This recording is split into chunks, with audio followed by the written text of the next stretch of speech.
to today, and with no further ado, let's get going.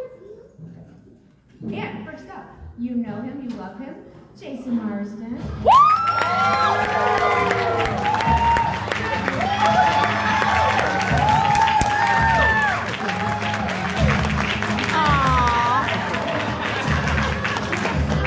He's so cute. We could just say thanks, right?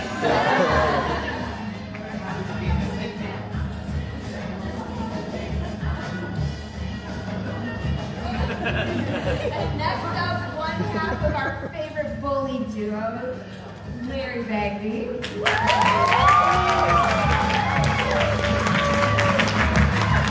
the same.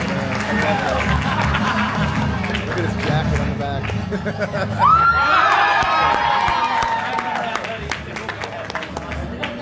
He's so little. And the other half of our dynamic duo, Tobias Jelinek.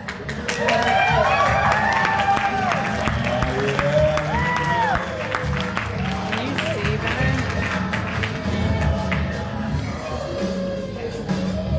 And last but certainly not least, Billy Butcherson himself, Doug Jones.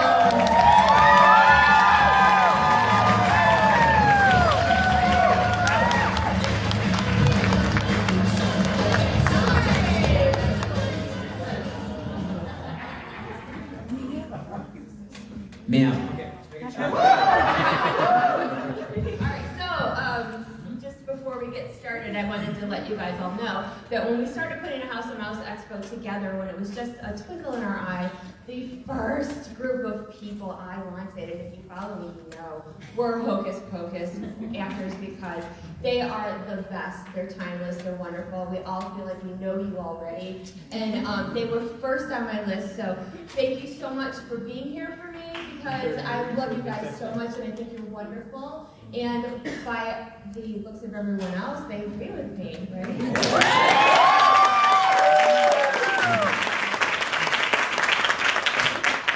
Okay, so I'm going to start with a couple of questions, and of course we're going to get to the audience questions as well. But as a super Hocus Pocus nerd myself, I have to ask you, being that the film is 28 years old, and Jason, you and I have talked about this, how timeless it is, and how generations now watch it with their children, and it doesn't feel like an older movie. It has stood this test of time.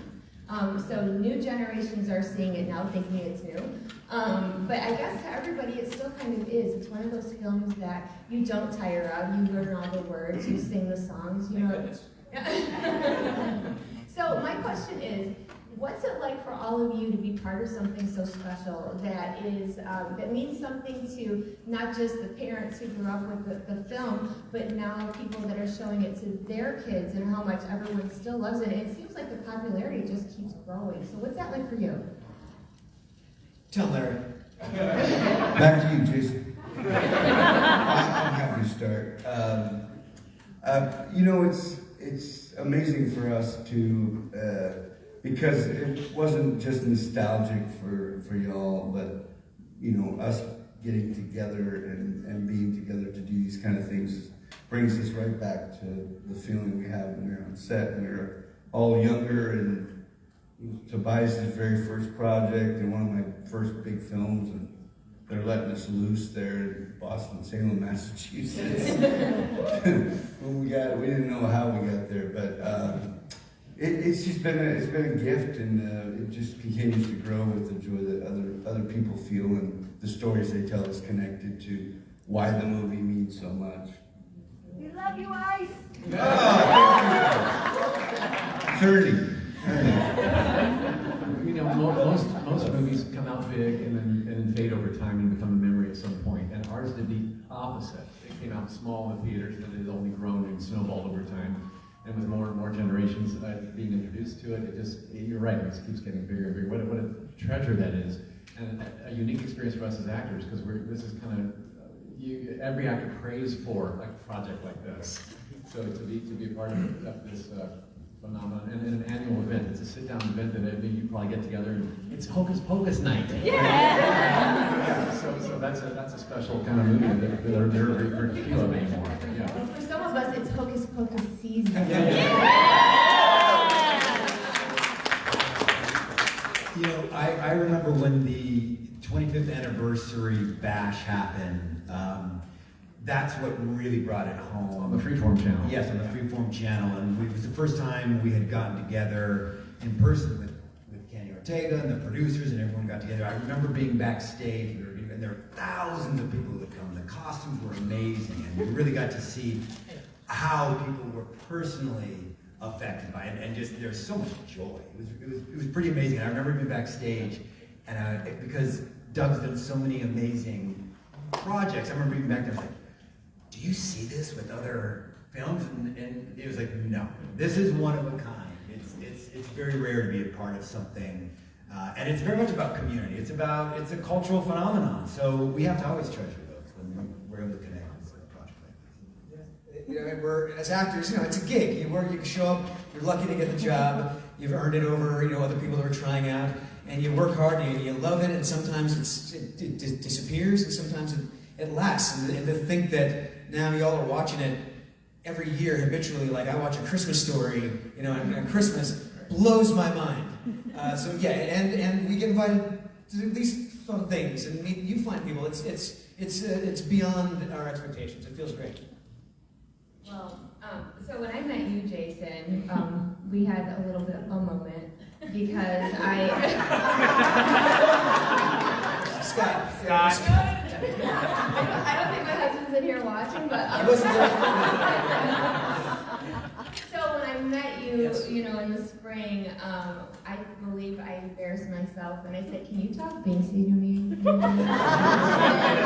you were much obliged, and you did. Yes. I said, you can turn me into a fat, useless, contented house cat anytime.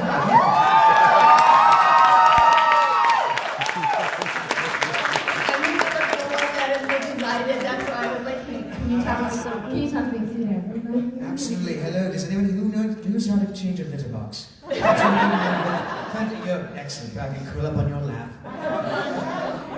Oh, do you know Black Cat? I will train him to help me fight witches. That's right.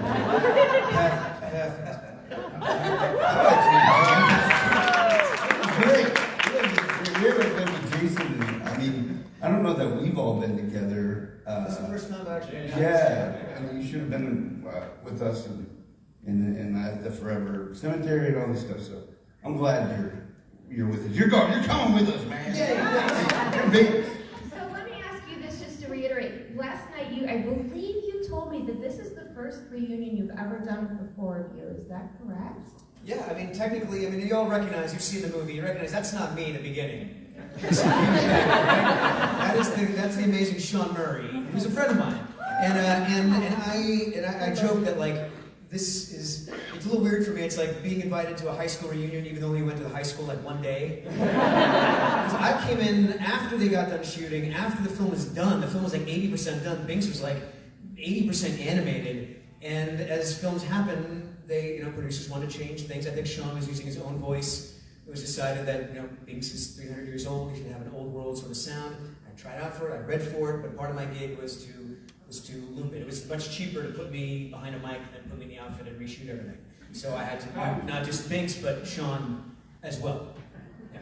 And a lot of people, I was very surprised that a lot of people didn't know that because I'm going to embarrass myself. For the longest time, I didn't realize that because the voiceover that you did, It's that good. It was that good. I mean, I was like, there's no way that no one and I talked about it, and I was really surprised. Is there a lot of you that didn't realize that there was? Okay, you learn something new all the time. Even when in the beginning, when Sean is climbing to the moat to save his sister. Comes in there and they're tight close up on his face and he's breathing heavy and there's a bead of water that's going in and out. That's my breathing. Like they wouldn't even let him breathe.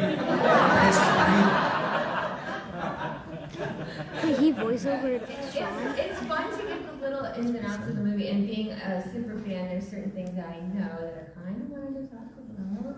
So Doug. Yes.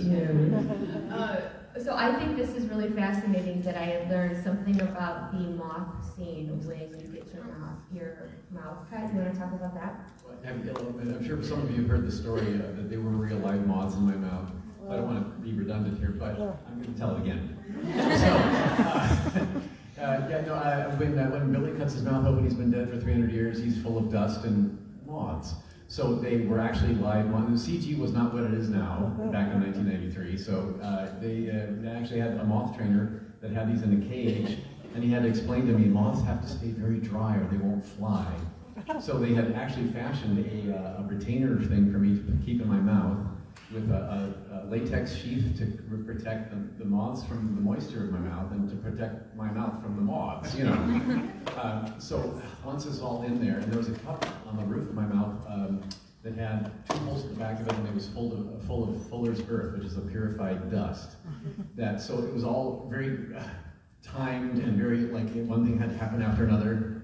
So they had to get the cameras rolling and everything ready to go before they put the moths in. That was the last thing of that moment, because they only had a certain time they could be in there before, oh gosh. So and I had to do upward and like, oh geez. So we get them in there, and then they have to lightly tack my stitches back, because I had to run a knife across them to pop it open. So this all okay. The last thing was and a light burns out. And like, and sparks falling to the ground. Like, oh no. So we got to get that fixed real quick. So I'm like, and I can feel the water table in my mouth rising, because you know there's an intruder in your mouth. Your saliva glands are like, oh, fix it, process. So I could feel it going, okay, this is going to be bad.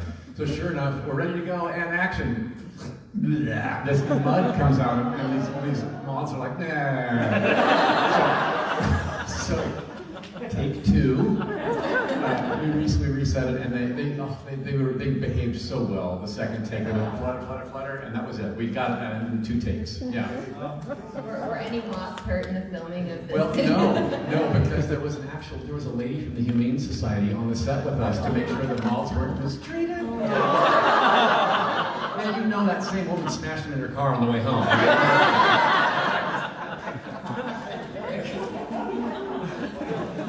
Okay, so Blair and Tobias, let's go over to you. I believe that I think I've told you many times that you 2 are my favorite baddies. And I think that, when villains are supposed to be people that you don't necessarily care for. However, you 2 are my favorite villains ever. I mean, don't you guys really feel like instead of not liking them, they're awesome? And I think that some of the most quoted lines among friends and other people are usually yours. And do you get that a lot? Like when people come up to you, for you, you have to with the ice, Larry. You have to all the time. Or do people walk up to you and go, Hollywood? Yeah, we get Hollywood. The ice. Tubular. Stop breathing through your mouth and nose. What's kind of insulting is, there's this iconic, this sweatshirt, right? Yeah. You don't even see my face. I might as well have just done radio, you know? But it's iconic, it is, and you think about it, it's like, nobody ever really done that before? I guess it was just different, right? To see this, white thug that thought he was a rapper, but to have the word ice. It was just, everything about it just was like, oh, I see how it's stuck. It stuck because it was just funny, because y'all were trying to be intimidating, and you ended up being likable, if that makes sense. Yeah. I think Kenny, it's so funny I always bring up Kenny's name, because he's such a great director, and he had so much to do with what made Hocus Pocus so magical. And casting. Come on, I was a goofy 15-year-old kid with long blonde hair, and he's like, okay, that's the bully. They put us together. It was, so much his unique vision for what would make this film something unique and memorable.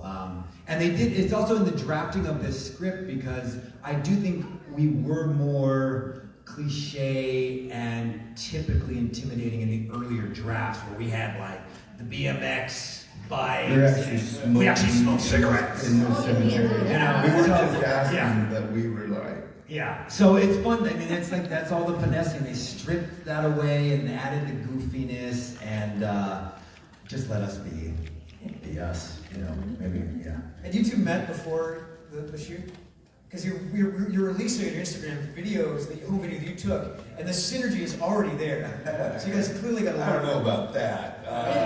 That's what you guys met. So we actually met at the callback, and it was just us two. I mean, I'm assuming they were seeing other people, but they narrowed it down to like our guys, and we were just outside in the waiting room. I think we ran it a few times. And, What I remember Yeah. was being brought into the audition room, and then the casting director left, and we looked at each other, we're kind of smiling, and then I remember you hopping down on your head, and it was a break. doing like a headstand. Yeah, you're doing a headstand. I was trying to do a I like this headstand. guy. Yeah, I like him.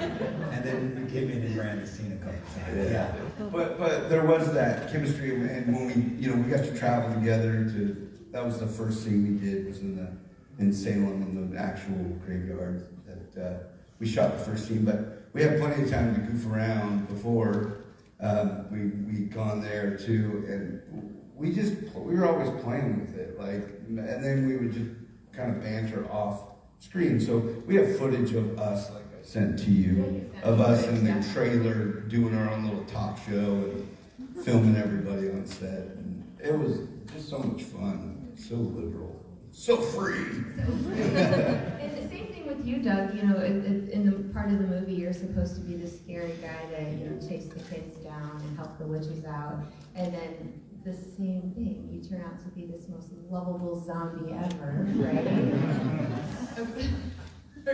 Which you are, and it ended up being one of the most beloved characters. I mean, everybody knows who Billy Butcherson is, and how was that like for you to be, cast for something like a zombie and turn it out to be like everybody's most favorite zombie? I didn't expect that, but when you have a career that's under lots of rubber bits, as mine is, you play a lot of scary characters because of that. So a zombie, if I was thinking, okay, but what made it was so fun going to work every day to play a light and a funny, goofy, floppy zombie before zombies were cool. I was the first.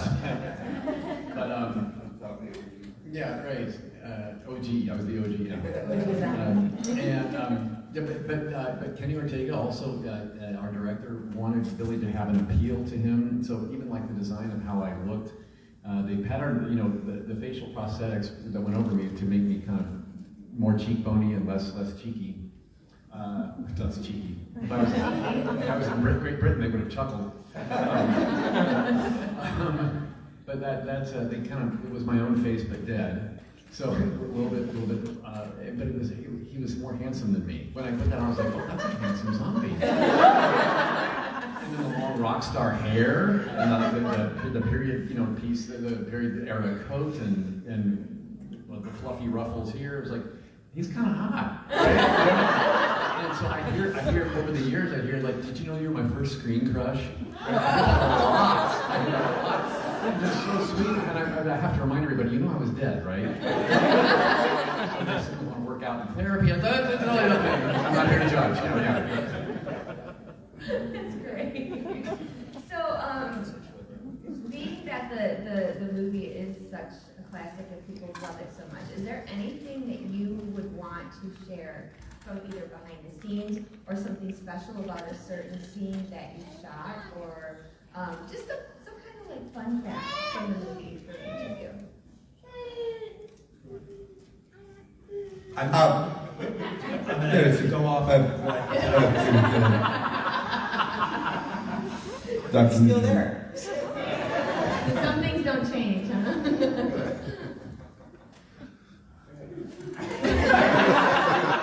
All day, guys. Just pick I'm one. still thinking.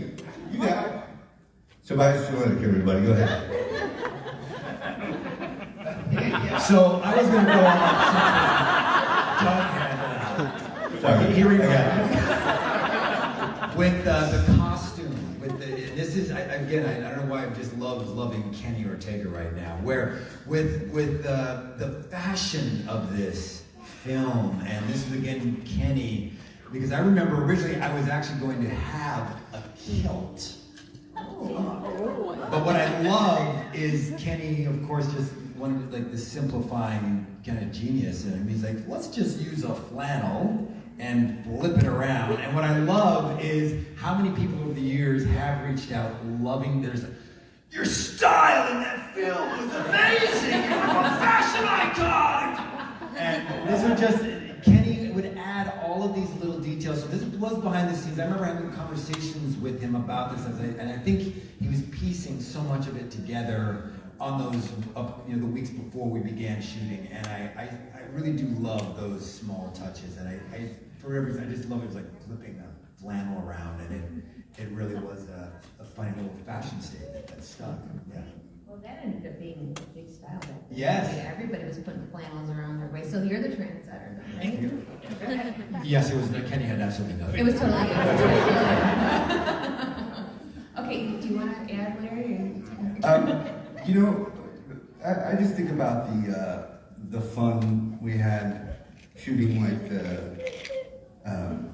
the scene with the pumpkins and all the kids out in the street. You talked about that being such like kind of a neighborhood that It is. It's like a neighborhood that every kid wanted to be in as a child. yeah, it's what we all like remember a picture to be the like classic Midwest kind of. Yes, yes, yes.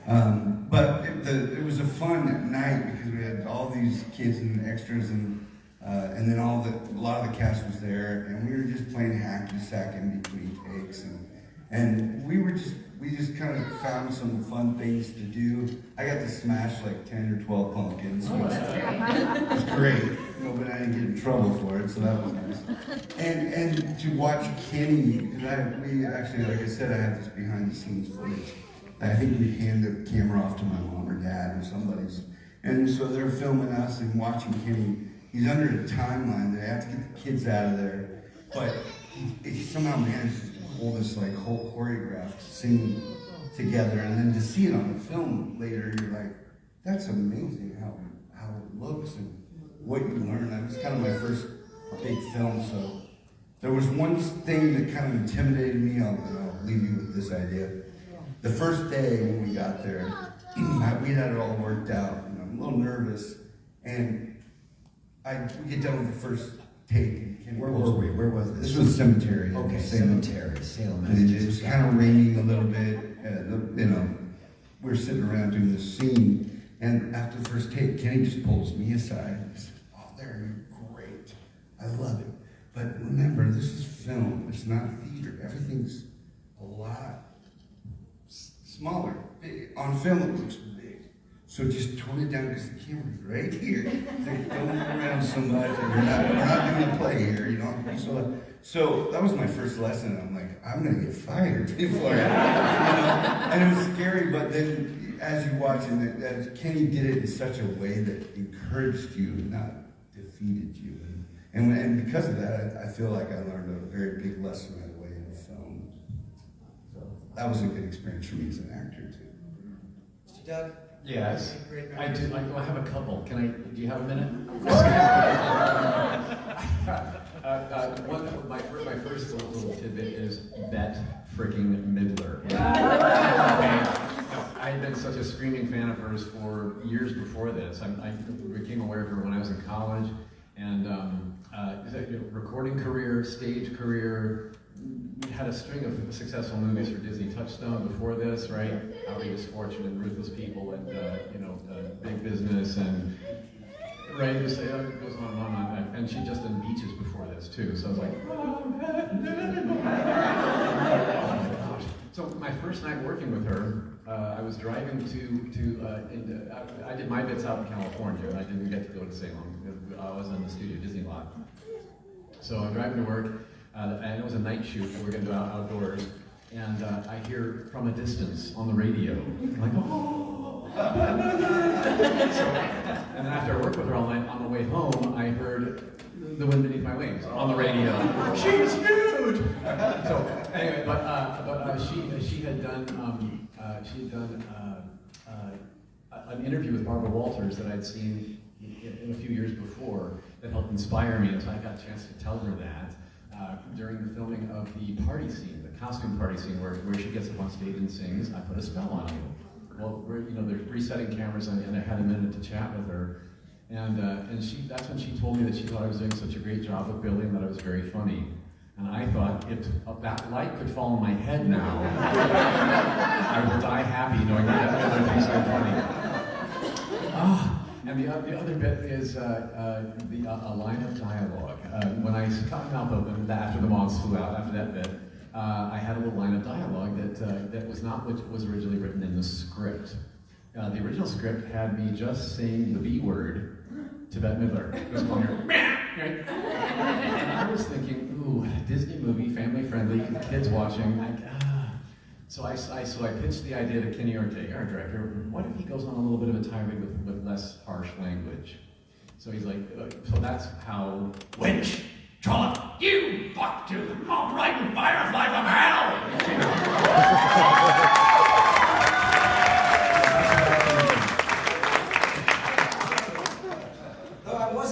All my bits were behind a microphone in a studio. I actually was on set a couple times during the filming, but I had never booked the film yet. I was working on another show on the Disney lot, but I knew Omri because he and I did a TV series together when we were 17, and I knew Vanessa because we had mutual friends. So I was like, oh, let me go over and like say hi to them. So I was on set, and that one was iconic opening shots of Sarah Jessica like running past the camera with her cloak behind it, running up towards the house, and that's like on a soundstage. It just blew my mind. I never really seen anything like that.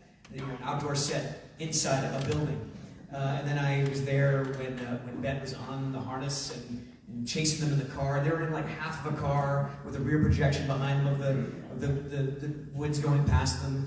And I'm like, that's got to be a stunt double. No, that's actually Bette on the things. I never thought in a million years they would actually put those gals on harnesses. That's not safe or easy. And I am also very aware of Miss Bette Midler, huge fan, and I did see her a couple times. We locked eyes, and that's all I could. I didn't want to upset or disturb anything. I was lucky to be there. And then coincidentally, months later, I got to actually be part of the fun. So yeah.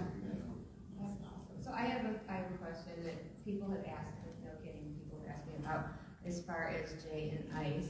How did you get out of the cages at the end? I mean, They're still there, aren't they? Yeah, I mean, we sang a lot of lullabies, I think, to kind of get through those years. I wonder what happened. I mean, I'm assuming that the cops came. And they let us back. Salem cops. But I don't know, what do you think happened to us? I just remember we got out very carefully. That's what I remember on the day. Yeah. Well, the freeform event begins when our introduction. They put us back up in the cages, and they say it's been 25 years. So that was kind of fun. We'll see.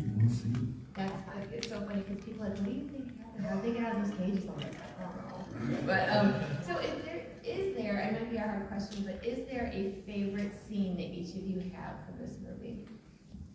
Oh, hands down, it's the musical number. I'm a sucker for a musical number, and I Put a Spell on You is outstanding.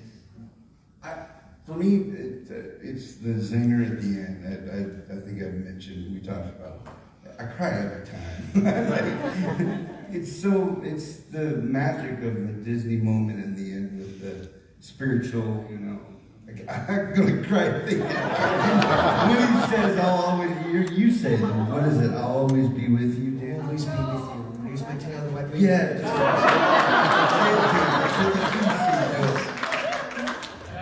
Danny, I will always be with you.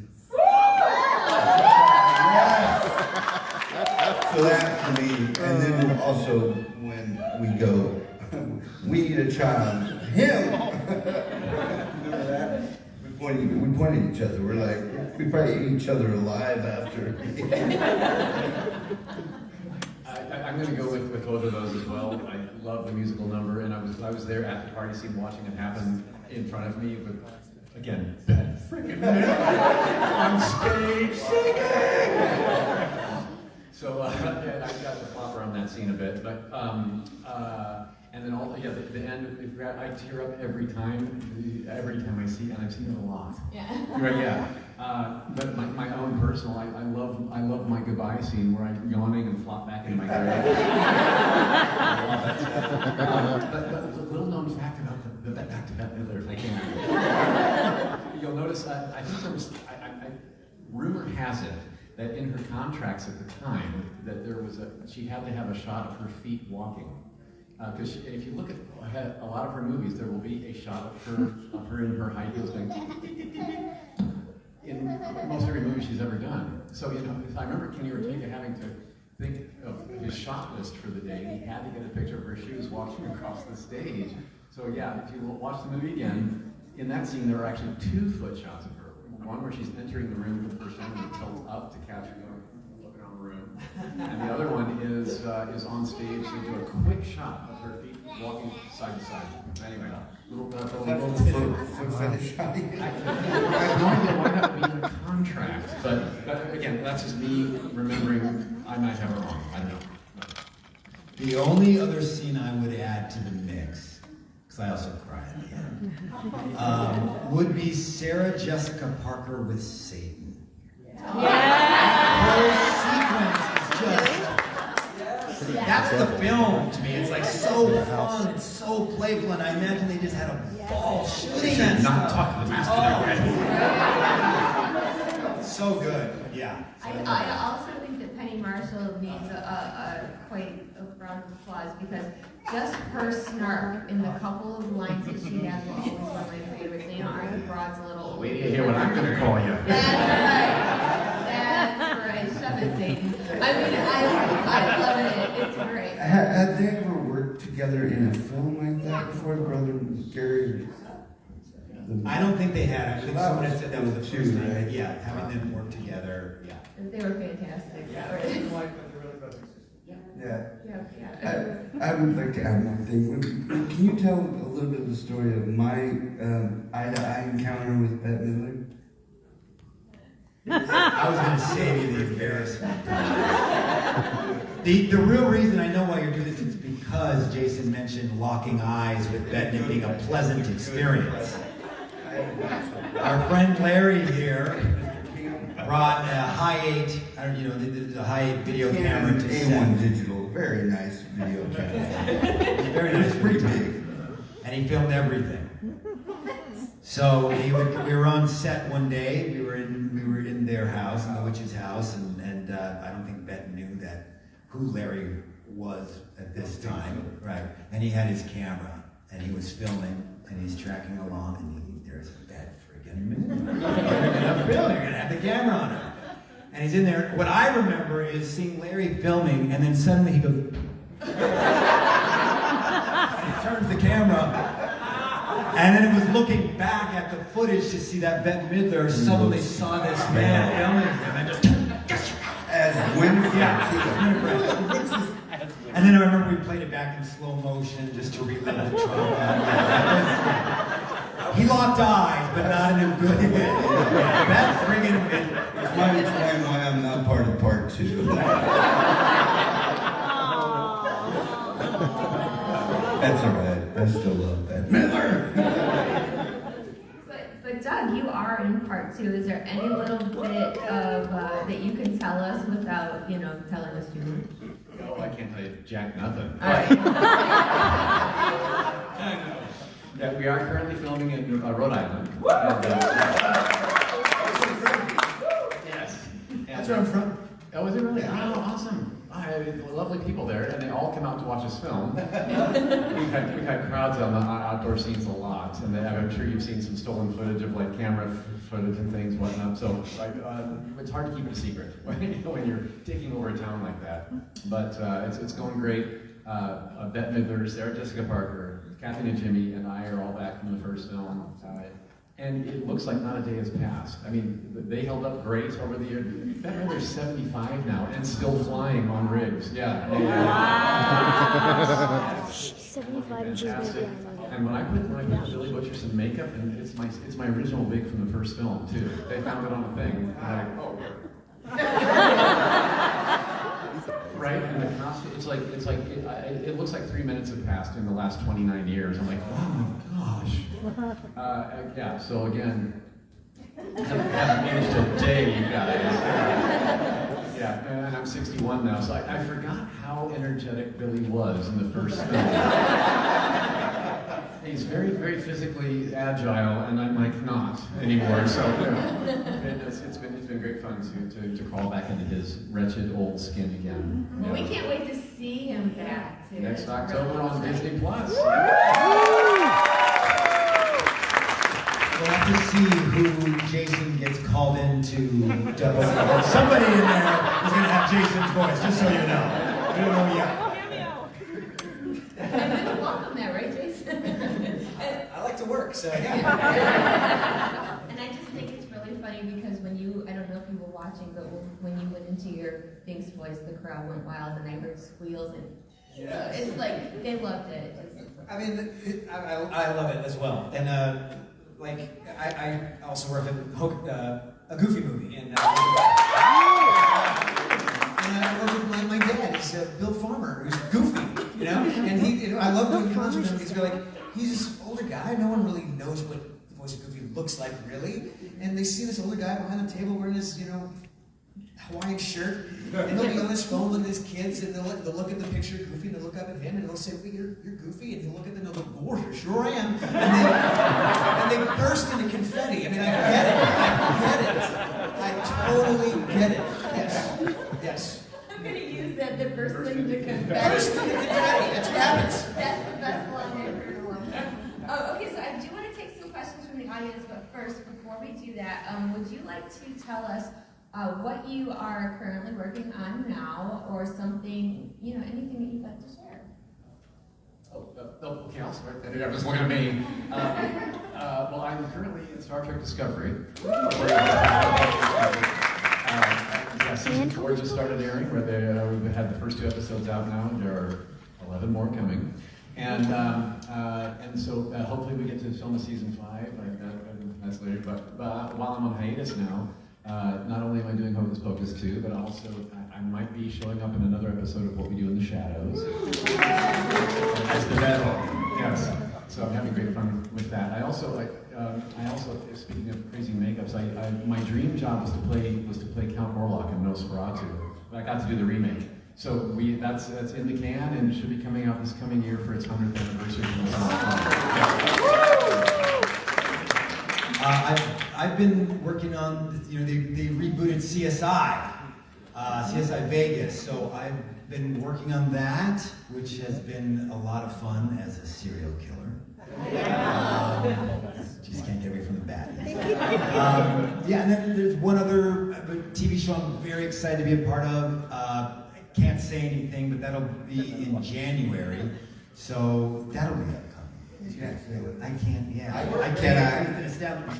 What platform, network, anything? NBC, it's an established show. I can't. Yeah, thanks, Larry. Yeah, I tried to get that. Yeah. This is him. For me, I worked on a film called Father Stew. I don't know what it's going to end up calling it, but Mark Wahlberg film. He plays, it's a real life story of a guy that started as a boxer and decided he wanted to be an actor and became an actor and then he became a preacher.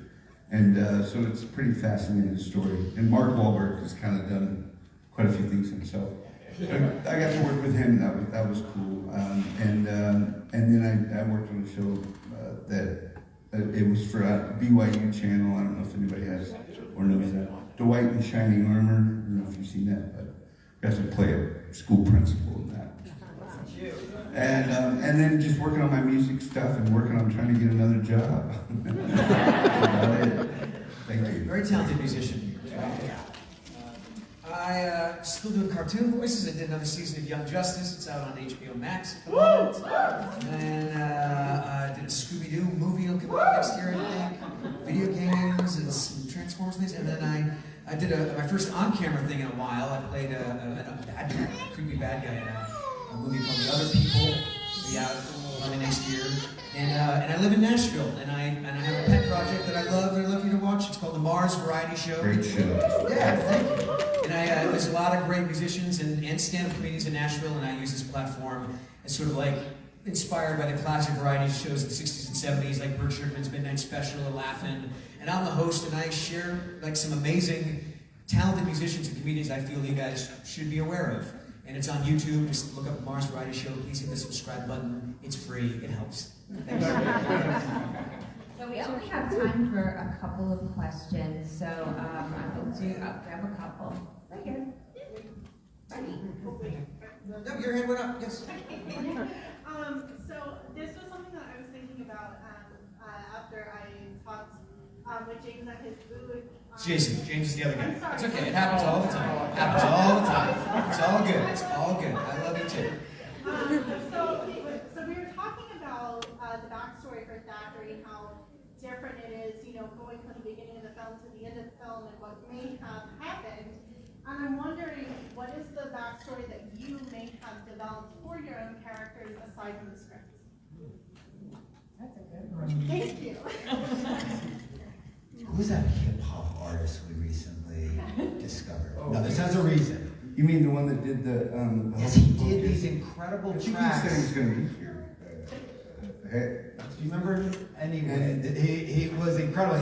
He made an entire album about Hocus Pocus characters. Oh, is that just walked in right there? Yes. How about this? He literally just walked in. I just heard it. And it was incredible backstories for, I know, like with our track, it was the bullies and how the reason why they're bullies, like really cool ideas. I think when we got treated bad by our parents, and we became these bullies that are doing this and that. But he refers to what we're wearing and where we're at in Salem, and it's so cool. And he did one. He did a Billy Butcherson song as well. That's how I found out. Keith is so talented. Oh my gosh, he's over there in the white t-shirt. Wait, will you stand up just for a second? Yeah. You should check out this album. Yes, yeah, very cool. Hocus Pocus inspired album, and you can find it on the Spotify and other places. Is it Apple Music. Oh, there you go. Yeah. So, and what's it called again? It's called Hocus Pocus Sad Songs Inspired by the Film. That's Sad song. Yeah, and the Billy Butcherson song was about he just wants love, and he's dead. So brilliant lyricist, brilliant musician. Oh my gosh. But what we say? Oh, backstory. Now, also, well, my name Billy. Before I became Billy Butcherson, they were calling me Billy the Butcher. So I figured he must have chopped meat at some point. Pretty simple. Albertsons. Yeah. One other, for backstory, I know this is what I actually did use when I was preparing for the audition, because there's a character breakdown. For every audition you do, they'll give a description of the character.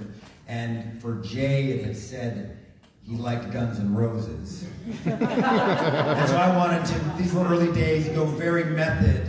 And I really had to listen to Guns N' Roses on loop with my little audio cassette recorder. And I remember my parents said they had a school, they opened a school in Santa Barbara, and my summer job was to clear out all the grass between the cracks in the basketball court. And I just remember, I'm gonna get this chair, and I have to get, and I'm listening to Guns N' Roses the whole thing, and that felt like maybe this is something Jay would do, maybe he had to do this. Welcome to the jungle. Yeah. Remember Rain, yeah.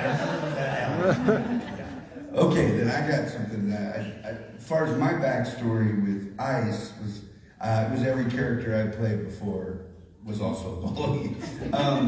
Honestly, I was a bully from my first job on TV was a guest star on Mr. Belvedere, and I had a jean jacket, and I was the bully with Seth Green.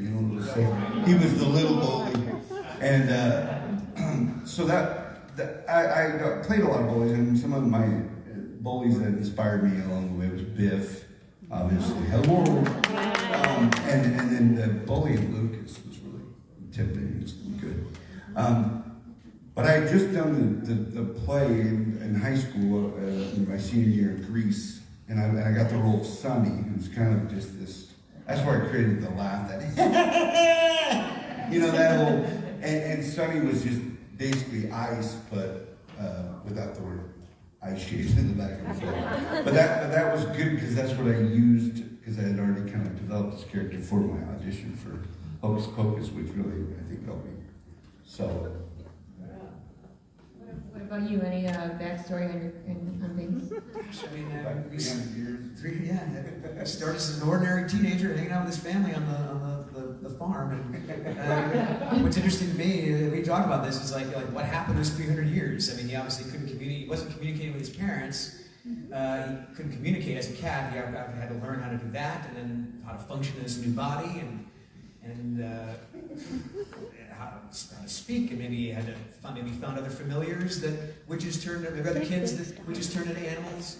I don't know. This was a lot of fun things that could happen. How to learn use a cat box. I mean, you mean I could just go anywhere? This is fantastic. Well, I was told that we have chatted so much that we are out of time. We could have talked for hours, but truthfully, you guys are absolutely amazing. I am so blessed and honored that you chose to come and do your reunion together at the House of Mouse Expo. I can't thank you enough. And I'm sure everyone in the room can agree with me that we are so thankful that you're here. So,